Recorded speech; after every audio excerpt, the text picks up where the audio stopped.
Malaysia not against TPPA but favours EAEC.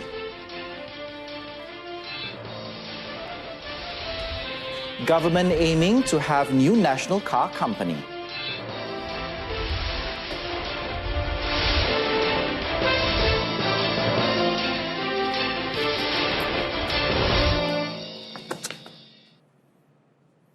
You're watching the evening edition of News on 2. I'm Adrian Seat. Now, Malaysia has urged for the East Asia Economic Caucus, or EAEC, to be reviewed again to allow smaller countries to compete against more powerful and developed nations. Prime Minister Tun Dr. Mahathir Mohamad proposed that the EAEC should also include those in Central Asia and India, besides ASEAN members and East Asian countries. Tun Dr. Mahathir said every country has their own strengths when it comes to free trade. Therefore, it is a must for a different approach to be implemented to encourage fair trading. The Premier also noted that Malaysia is not against the Trans-Pacific Partnership Agreement, or TPPA, but the terms of the TPPA should be renegotiated so that smaller countries like Malaysia are given the opportunity to compete against bigger nations. Despite open borders and free trade, the smaller countries would have a chance to compete because they are given certain handicaps. As far as EAEC is concerned, yes, I'm still in favor of EAEC. In the past, of course, we were not able to do this because of objections from America. But now America seems to become isolationist again. So it is not in a position to demand that we do not form EAEC. The Premier said this during a dialogue at the 24th Nikkei Conference on the Future of Asia in Tokyo, Japan. The EAEC was a regional free trade zone proposed by Tun Dr. Mahathir in 1997, which encompasses ASEAN member countries as well as China, Japan and South Korea, although it was strongly objected by several Asia-Pacific countries, US and Australia at that time.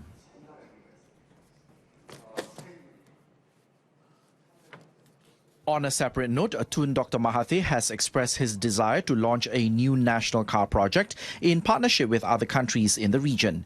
Speaking at the 24th Nikkei conference, the Premier pointed out that Proton was no longer a national car, as it is now majority owned by China's Geely. Well, a national car must be owned by Malaysians. At the very beginning, we had a small investment from Japan, Mitsubishi Motors Corporation and Mitsubishi Corporation. But now, eventually, we were able to manage on our own. But now the company has been sold to a Chinese company. It is no longer a national car. Our ambition is to start another national car. Tun Dr. Mahathir further noted that Japan, South Korea, China and Thailand were some of the countries in the region he is looking to work with, as they have expertise in manufacturing automobiles and were able to manufacture quality and marketable cars.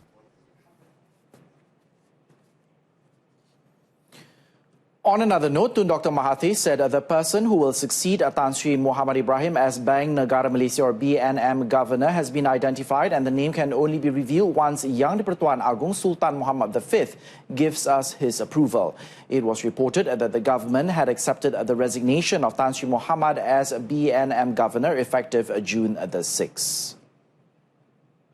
Well, the new governor of the central bank will soon be appointed. But although we have identified the person, we cannot name the person until we have obtained the approval of the king. So until then, we will not be able to announce the name. The Prime Minister was speaking at a dialogue with journalists at the Japan National Press Club today. Queried on the possibility of an economic crisis hitting Malaysia due to its sizable debt levels, Tun Dr. Mahathir said he is confident that under Pakatan Harapan's administration, Malaysia will not fall into bankruptcy. Elaborating further, he said Malaysia is fortunate to have huge savings, such as through the Employees Provident Fund and many other institutions which had saved quite a lot of money. He had explained that Malaysia also had certain experience in handling financial woes, like the economic crisis in 1997, from which it re-emerged and managed to regain the financial strength it once had. Sabah police have urged former Chief Minister Tan Sri Musa Aman, whose whereabouts are unknown, to come forward to facilitate investigations into a police report lodged against him by Sabah Yang di-Pertua Negeri Tun Juha Mahiruddin.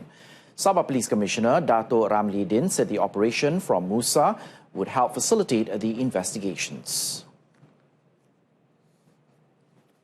Jadi eloklah sebagai pemimpin beliau tampil untuk menyegerakan, melengkapkan siasatan ini. Kita akan teruskan dengan siasatan dengan merujuklah kepada Timbalan Pendakwa Raya apa juga keputusannya nanti.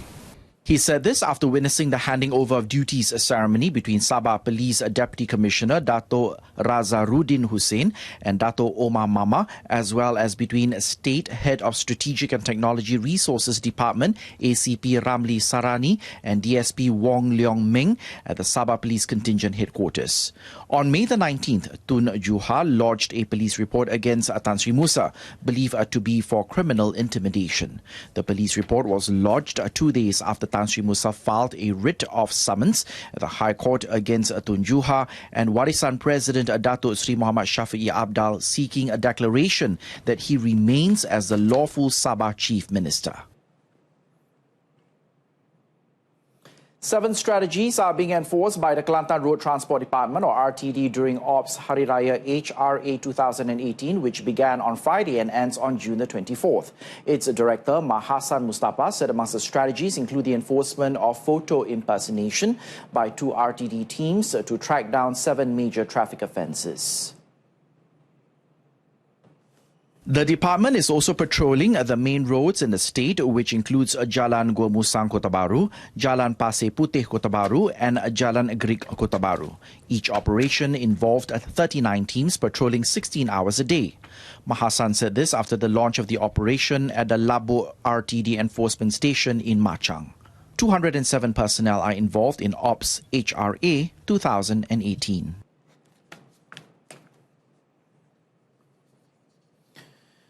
Meanwhile, the Terengganu Civil Defence Force, or APM, will deploy 420 of its members to help the authorities with several safety operations in conjunction with the Aidilfitri celebrations. The operations are the 17th Ops Bantu, the 8th East Coast Highway, or LPT2 operations, and Ops Selamat 13. Civil Defence Director Lieutenant Colonel Che Adam Rahman says the 4-day Ops Bantu will begin this Wednesday, involving state and federal roads, including 21 identified hotspot areas. The 10-day Ops Selamat 13 operations will involve 220 APM personnel stationed at identified locations along LPT2 and stationing of medical personnel and ambulances at the Bukit Besi Dungun exit and Aiputeh Chukai exit in Kemaman. The Perak Forestry Department has launched the Ops Rendang in conjunction with the Aidilfitri celebrations and to avoid any trespassing. Its director, Dato' Muhammad Zin Yusof, said Tanjung Malim, Kuala Kangsar, Manjung, Taiping and Gerik have been identified as the main hotspots of the operation. Dato' Muhammad Zin said the Ops Rendang was launched not only to curb trespassing but also illegal deforestation during the festive season.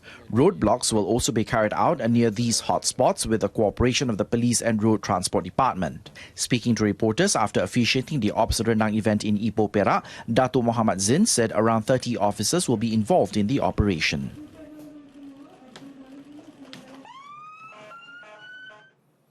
Sarawak Crime Prevention and Community Safety Department Chief SAC Shafi'i Ismail said that the people need not worry about leaving their homes to go back for Hari Raya, as the crime rate in Sarawak has been on the decrease in the last 2 years. SAC Shafi'i Ismail also advised Sarawakans to fill the Balik Kampung form, which can be obtained at the nearest police station before leaving for the holidays. He was speaking to reporters after launching Ops Selamat in conjunction with Aidilfitri in a shopping mall in Kuching. During the occasion, he also distributed helmets to motorcyclists after releasing the Ops Selamat convoy, which included other law enforcement bodies such as the Road Transport Department, Civil Defence Force, as well as the Sarawak Fire and Rescue Department. Ops Selamat takes place over the course of 15 days and will conclude on the 22nd of June.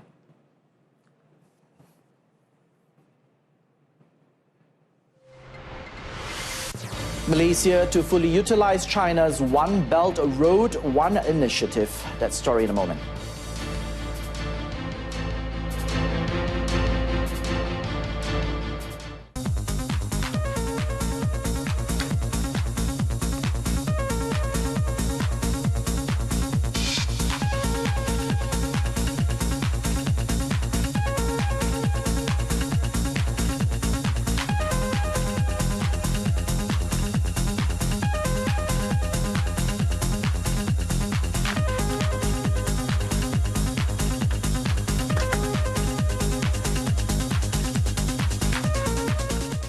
Thanks for staying with us.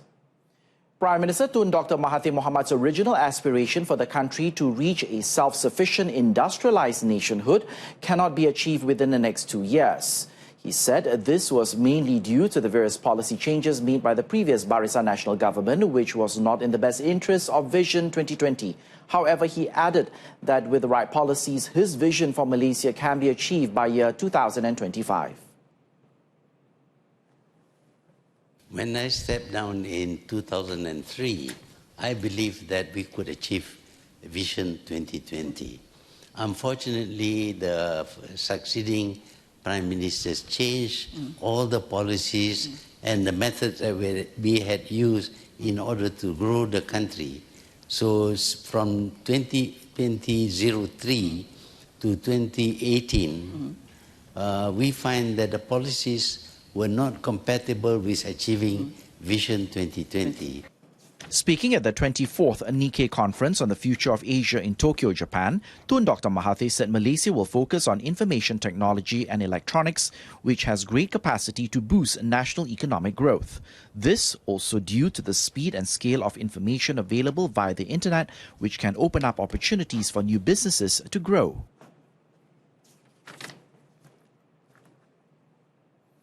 Now, speaking on a different matter, Tun Dr. Mahathir Mohamad said Malaysia will fully utilize China's One Belt, One Road initiative. This, he added, is because Malaysia, being a small nation, can't afford to reject such beneficial initiative.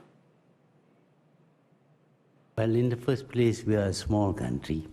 Whether we object to or not, China will go ahead with his plan. So what we have to do is how to make the best use of China's policy of trying to build the Belt and Road and the sea route and the land route to the west.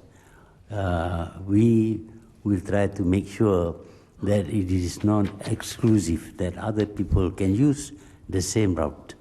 He also said Malaysia is keen to have strong bilateral ties to the economic superpower without being indebted to them. With regards to development in Johor, which was spearheaded by a private Chinese company, the Premier said he doesn't believe a foreign direct investment includes developing Malaysia to bring foreigners in and settling in the country.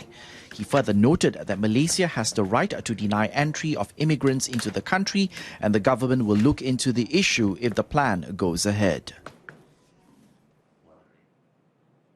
Education Minister Dr. Mazli Malik confirmed that Jepak Holdings Sdn Bhd had been awarded the RM1 billion solar contract for schools in Sarawak. He explained that Jepak claimed the project is 51% completed. However, in reality, the actual percentage is far lower in progress. Setakat ini mereka belum berkongsikan apa-apa maklumat siasatan kerana siasatan masih lagi berlaku, kan. Cuma mereka melakukan yang terbaik dan kita memberikan kerjasama daripada semua pihak yang mengetahui tentang isu ini di dalam kementerian. Dan mereka telah mulakannya semenjak beberapa bulan yang lalu. Dr. Mazli was speaking during a press conference in his office in Putrajaya. In a statement, Jepak said RM1.2 billion is the overall cost of the project, which also covers the maintenance and diesel supply. This latest explanation is contrary to Jepak's earlier statement that the tender amounted to only RM750 million. In Sarawak, 369 schools originally had no regular supply of electricity. These schools have been using diesel generators to generate their electricity. Before 2017, several contractors had been supplying diesel to the schools on a contractual basis. Earlier, the Malaysian Anti-Corruption Commission, or MACC, in a statement denied claims stating that it failed to take action on the issue of supply and fixing of solar panels in 369 schools in Sarawak. It stated instead that preliminary investigations into the issue has been carried out in April upon receiving information from the public. During the investigation process, the Commission seized several documents which connected the issue to the Education Ministry under the MACC Act 2009. The documents are currently being studied and investigated by the Commission. A media portal had earlier reported that MACC did not take action regarding the project of supplying and installing solar panels in 369 schools in Sarawak, which costs 1.25 billion ringgit. It added that the project was awarded to the company by former Prime Minister Datuk Sri Najib Tun Razak without open tender in January of 2017. Former Terengganu Menteri Besar Datuk Sri Ahmad Razif Abdul Rahman is ready to relinquish all his posts in UMNO, including as State UMNO Liaison Chairman. Datuk Sri Ahmad Razif, who is also Kuala Nerus UMNO Division Head, said he would not offer himself for any future elections at the federal level.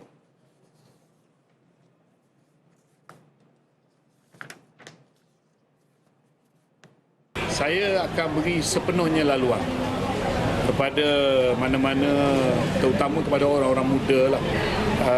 Kerana dalam masa sekarang ini yang paling penting rakyat nak melihat perubahan, dan maka saya mesti menunjukkan atau menjadi contoh. Tetapi walau bagaimanapun sekarang ini saya menawarkan diri untuk Ketua UMNO bahagian Kuala Nerus. Sekiranya tidak ada mana-mana calon yang menawarkan diri, saya akan bertindak sebagai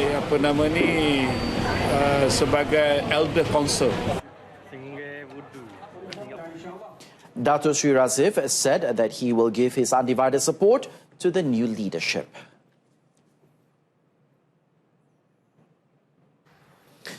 Donald Trump and Kim Jong-un were making last-minute preparations today on the eve of their historic summit as officials scrambled to narrow yawning differences over Pyongyang's nuclear arsenal.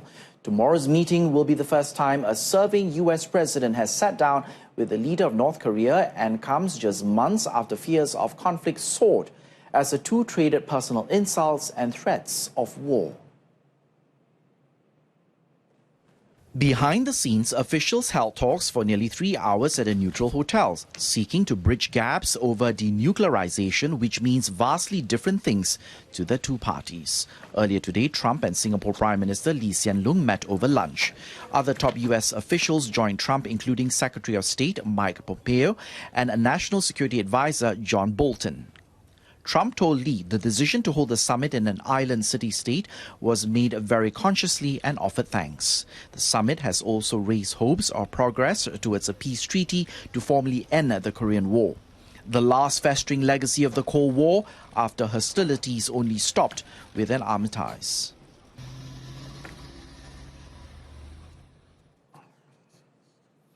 Meanwhile, Prime Minister Tun Dr. Mahathir Mohamad has urged countries in Southeast Asia and the rest of the world to make a full use of North Korea's recent willingness to denuclearize as a way to reduce tension in the region. Speaking at a conference in Tokyo, Tun Dr. Mahathir urged other countries not to be cynical about North Korea's effort to abandon nuclear weapons while trying to establish better relations with the US.